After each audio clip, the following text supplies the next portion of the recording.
Disclaimer: I am by no means a native speaker of the English language.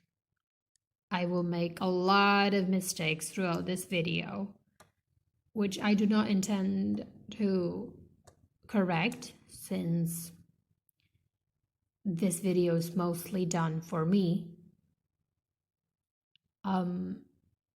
But yeah, if whoever you are listening to this, have that in mind. Sometimes I mispronounce words or I change the stress in some words.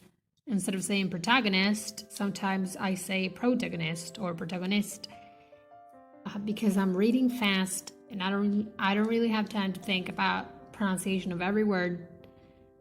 If you don't have a problem with that, then you can go along and listen to this video. I hope you enjoy it and find it useful. And I'm going to start.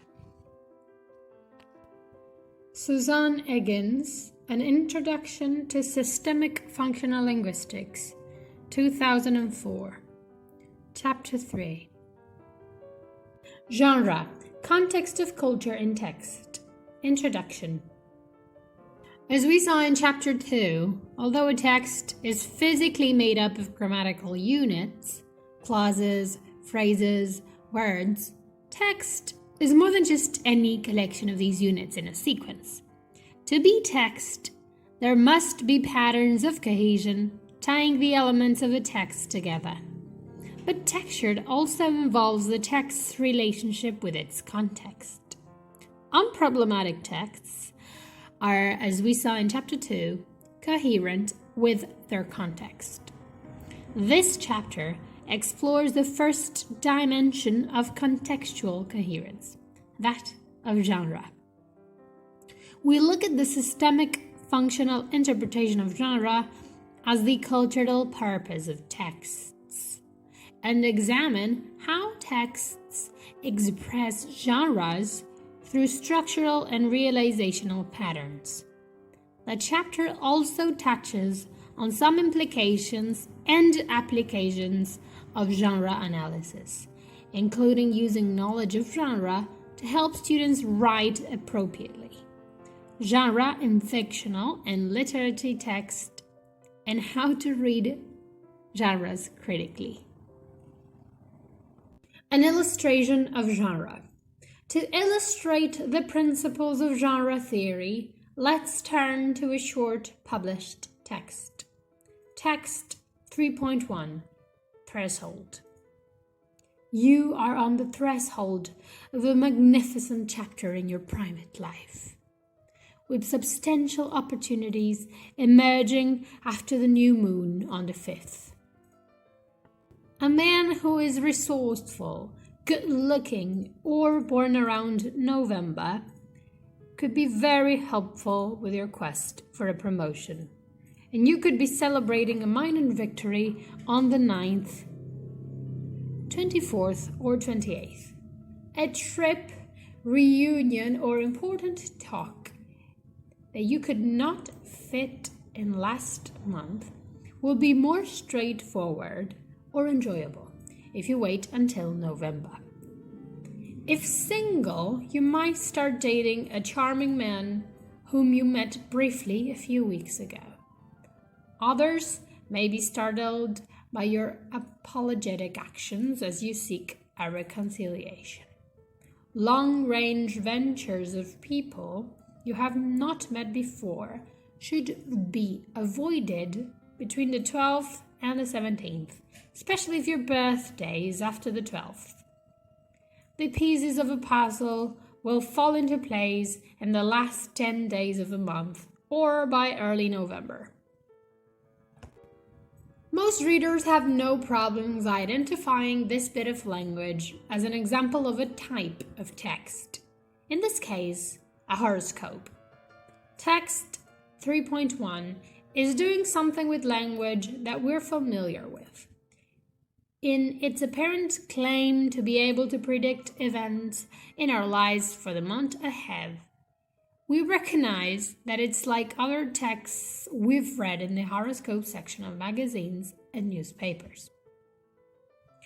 When we state so comfortably that text 3.1 is a horoscope text, what we're really stating is what purpose the text fulfills, what kind of job it does in its culture of origin. Identifying the purpose of a text clues readers into how to read and therefore interpret the sometimes indeterminate meanings of the text.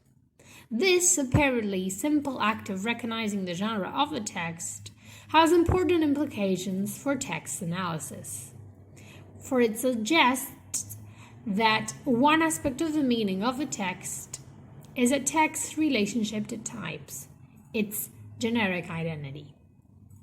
It suggests that negotiating texts depend in part on identifying ways in which a particular text is similar to, reminiscent of, other texts circulating in the culture. You can get a feel for the importance of genre to our understanding of text by comparing text 3.1 to text 2.3, Stalin's Genius, first presented in Chapter 2. While text 3.1 is easy to read, it's likely that you've struggled to make sense of text 2.3. All the individual words are fine. The grammar is apparently English, but it just doesn't all add up. We saw in Chapter 2 that one of the problems with the text is that it doesn't display much cohesion at all. The participants introduced in sentence 1, Stalin, are not referred to again, and the participants change from sentence to sentence. The lexical items are from a dozen different unrelated fields, and there are no interpretable conjunctive relations between sentences. But perhaps even more disorienting than the text's lack of cohesion is its lack of purpose. Which is what, you may wonder, is this text trying to do? How are we supposed to read this text? As a piece of fictional prose, but where is the narrative structure? Or as a poem, but where are the poetic conventions? Or as non-fiction, but of what kind? Different sentences in the text appear to come from different types of texts. For example, no, I don't mean the missile crisis, appears to be a given answer in dialogue. But where's the question? Cat goes backward to suit international organization sounds like the clue to a cryptic crossword puzzle, while the accessories get you wet just might be from advertising. What you're struggling with is a text generic identity. And the example shows us that if a text can't easily be attributed to a genre, then it is in some way a problematic text.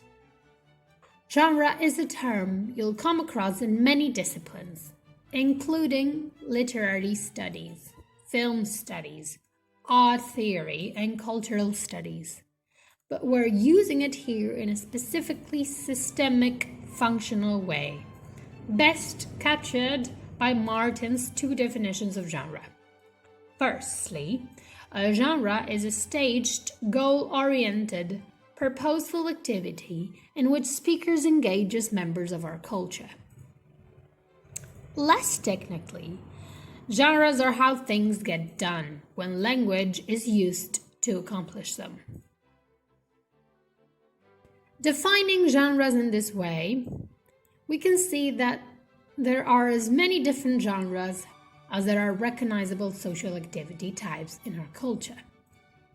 There are literary genres, short stories, autobiographies, ballads, sonnets, fables, tragedies, popular fiction genres, romantic novels, who units, sitcoms,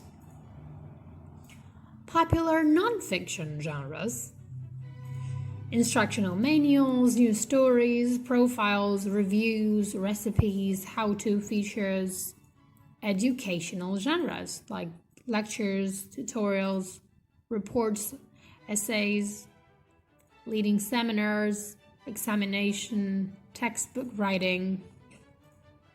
And there is also an extensive range of everyday genres in which we take part in daily life, such as buying and selling things. These are transactional genres. Seeking and supplying information, telling stories, gossiping, making appointments, exchanging opinions, going to interviews, chatting with friends. But just how is genre signaled? For example, just how do readers recognize text 3.1 as a horoscope text, even when it is presented, as in this book, without any explicit clues to its publication source? Systemic linguistics suggests that the generic identity of a text, the way in which it is similar to other texts of its genre, lies in 3 dimensions. 1. The co-occurrence of a particular contextual cluster or its register configuration. 2. The text's staged or schematic structure. And 3. The realizational patterns in the text. We will briefly outline each of these areas. Register configuration. To understand the relationship between register and genre, it helps to consider how genres come about. In an old but very useful exploration of social processes, Berger and Lachmann suggest that all human activity is subject to habitualization. You can see this in your everyday life. You probably eat breakfast every day.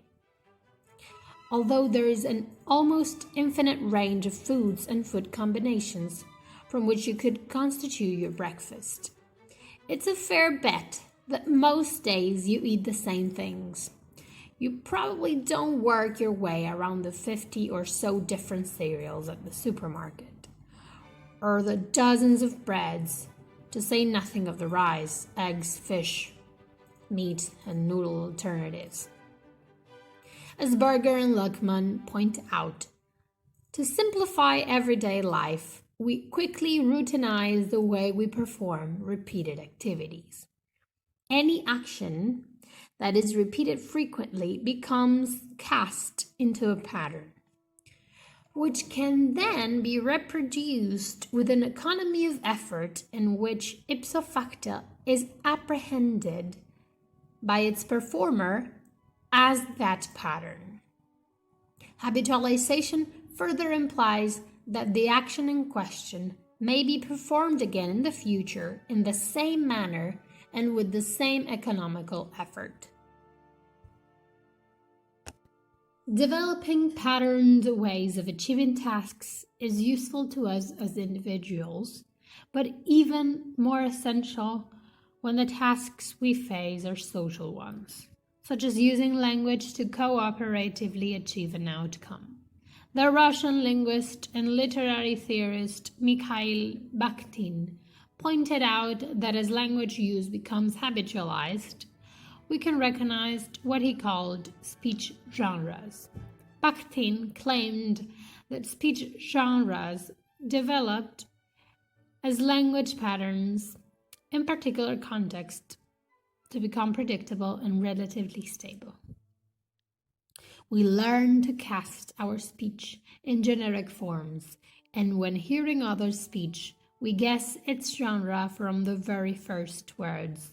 We predict a certain length, that is, the approximate length of the speech whole, and a certain compositional structure. We foresee the end, that is, from the very beginning we have a sense of the speech whole, which is only later differentiating during the speech process. Why do we develop habits, patterns, or genres?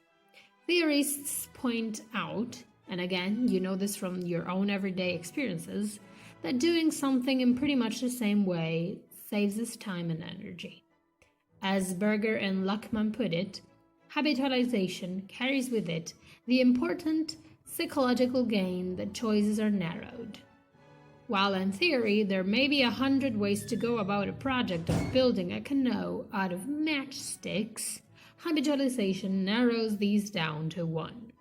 This frees the individual from the burden of all those decisions, providing a psychological relief.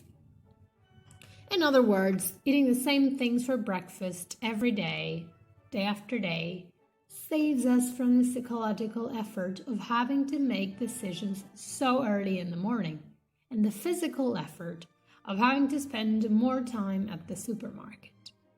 On the subject of language genres, Bakhtin goes even further. He claims not just that genres are economic, but that they're essential. If speech genres did not exist and we had not mastered them, if we had to originate them during speech process and construct each utterance at will for the first time, speech communication would be almost impossible. In other words, if members of a culture did not jointly construct and maintain genres, meaningful interpersonal communication would be very difficult, if not impossible. Just imagine if every time you went to the cafe to buy your takeaway latte, you had to come up with a novel way of interacting with the person behind that cappuccino machine. But what exactly do we habitualize when developing genres? As Martin and Rose suggest, the impetus for genres lies in the recurrence of the situations in which we use language. As children, we learn to recognize and distinguish the typical genres of our culture by attending to consistent patterns of meaning and interact with others in various situations. Since patterns of meaning are relatively consistent for each genre, we can learn to predict how each situation is likely to unfold and how to interact in it. Martin and Rose, 2003. In other words, as situations or contexts recur, so we develop recurrent ways of using language. But this begs two questions. The first question is, what aspects of situations need to recur for two situations to be felt by interactants to be similar enough to call for the habitualized genre? The second question is, in what aspects of our language use do we see the relatively consistent patterns of meaning in recurrent situations? These two questions are what systemic linguistics deal with in its theory of register. As you will see in Chapter 4, register theory identifies three main dimensions of situations or context: field, tenor, and mode. A genre comes about as particular values for field, tenor, and mode when they regularly co-occur and eventually become stabilized in the culture as typical situations. For example, the transactional genre of buying your coffee from the corner cafe involves the field of coffee. The tenor of customer, provider, and the mode of face-to-face. Each of these situational dimensions can be related predictively to certain patterns in language. We see the field in the use of lexical items to do with requesting coffee. Latte, takeaway, no sugar. The tenor in the request / compliance, sequences of turns. Can I please have a coffee? Right away. And the mode in the use of language markers of co-presence. Here you go. Similarly, most horoscope texts bring together a field of predicting romantic, material, and career events, a tenor of advice and warning, and a mode of direct address from the writer to a generic reader. We see these situational values realized in the predictable language choices of horoscope texts. Nouns about love, marriage, physical appearance, and acquisition of wealth, and attitudinally loaded adjectives. The writer's use of imperatives, avoid all men with blue eyes, and the use of spoken language features. The pronoun you, elliptical structures, combined with written language techniques of nominalization. We will return to these register implications for genre in Chapter 4. But for now, the point to note is that genres develop as ways of dealing linguistically with recurrent configurations of register variables. In other words, as certain contextual combinations become stable, ways of interacting within those contexts also become habitualized and eventually institutionalized as genres. There come to be preferred typical ways of negotiating such contexts. We'll turn now to the most overt expression of genres: their tendency to develop into staged or structured linguistic events. Schematic structure. Martin suggested that we recognize speech genres because they have predictable compositional structures. As he says, from the very beginning, we have a sense of the speech whole. Another way of saying this is that genres develop linguistic expression through a limited number of functional stages, occurring in a particular sequence. Horoscope texts, for example, typically involve the following stages, occurring in the following order. General outlook, a stage in which the astrologer makes a general statement about the period covered by the horoscope. Example, it's going to be a very rosy month for you. On contingent predictions, a stage in which general predictions are made about your immediate future. You'll meet and marry a tall man. Contingent predictions, a stage in which different advice is offered according to the salient category membership of readers. If single, X will happen. If married, Y. Advice. A stage in which the astrologer offers advice and warnings. Invest wisely, etc. For example, here are the stages in text 3.1. General outlook. You are on the threshold of a magnificent chapter in your private life, with substantial opportunities emerging after the new moon on the 5th. On contingent predictions, a man who is resourceful, good-looking, and born around November could be very helpful with your quest for a promotion, and you could be celebrating a minor victory on the 9th, 24th, or 28th. A trip, reunion, or important talk that you could not fit in last month will be more straightforward or enjoyable if you wait until November. Contingent predictions. If single, you might start dating a charming man whom you met briefly a few weeks ago. Others may be startled by your apologetic actions as you seek reconciliation. Advice. Long-range ventures or people you have not met before should be avoided between the 12th and the 17th, especially if your birthday is after the 12th. The pieces of a puzzle will fall into place in the last 10 days of the month or by early November. As we habitualize our joint negotiation of communicative tasks, we establish a series of steps or stages. These stages are called the schematic structure of a genre.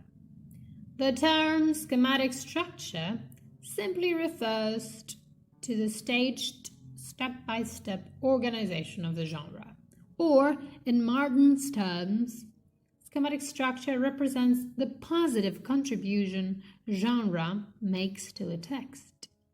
A way of getting from A to B in the way a given culture accomplishes whatever the genre in question is functioning to do in that culture.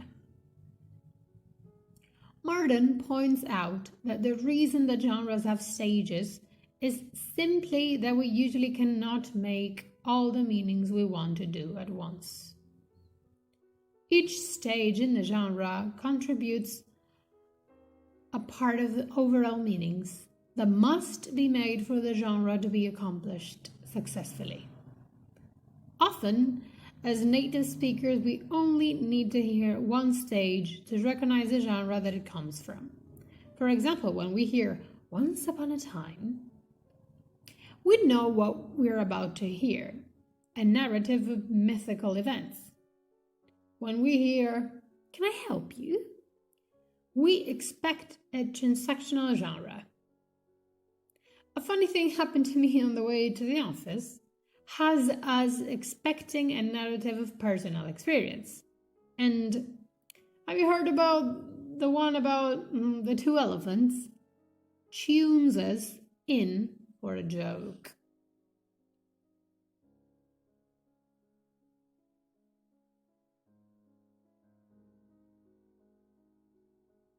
Describing the thematic structure of genres brings us to two fundamental concepts in linguistic analysis: constituency and labeling. We will encounter both concepts again when we begin describing the lexical-grammatical organization of a language. But they are also important for understanding how genres are structured. Constituency. As the name suggests, constituency simply means that things are made up of or built out of other things. For example, a house is made up of bricks and mortar. A book is made up of a number of chapters, etc. Most things are in fact made up of layers of constituents. For example, a book is made up of a number of chapters, and each chapter is made up of a number of paragraphs. And each paragraph is made up of a number of sentences, and each sentence is made up of a number of words, etc. In the same way, a genre is made up of constituent stages, the steps discussed above. When we describe the schematic structure of a genre, what we are describing is its constituent structure. The structure by which the whole complete interaction is made up of parts. In the most general terms, the constituent stages of a genre are a beginning, a middle, and an end. The aim of our description is both to identify the parts that constitute the whole and, preferably at the same time, explain how the parts relate to each other in constituting that whole. This can be achieved by using functional labeling in our genetic description. Functional labeling. Once we begin thinking about dividing a text into its constituents, we must consider on what basis we will establish that two parts of a text constitute separate stages. There are essentially two kinds of criteria we could use. 1. formal criteria. We could divide the text into stages/parts according to the form of the different constituents. This approach emphasizes sameness, as we divide the text so that each stage or unit is a constituent of the same type. 2. Functional criteria. We could divide the genre into stages/parts according to the function of the different constituents. This approach emphasizes difference, as we divide the text according to the different functions of each stage.